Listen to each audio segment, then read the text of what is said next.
जय श्री राधे साथियों।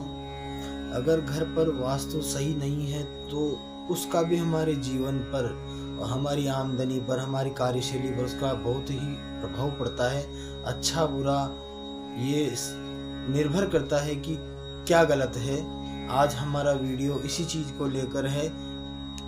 आपके घर में किसी भी नल या पाइपलाइन से पानी रिसता है या बहता है, बेफिजूल पानी बहता है, तो वह आपके घर में धन और ऊर्जा दोनों का बहुत ही नुकसान होता है।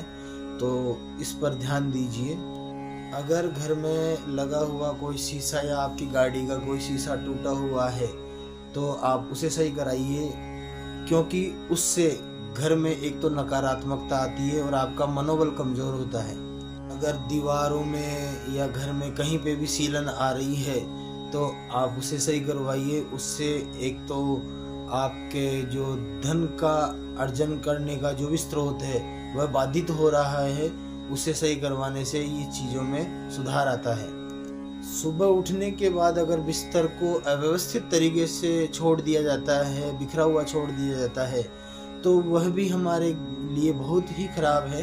इससे मानसिक पीड़ाएं बढ़ती है, मन अशांत रहता है। अगर आप अपने घर में फटे पुराने जूते वगैरह रखते हैं या फिर आप अपने जूतों को अव्यवस्थित तरीके से रखते हैं तो घर में दरिद्रता का वास होता है और वह व्यक्ति या उस घर के जो लोग हैं, सदस्य हैं, वे प्रसन्न नहीं रह पाते।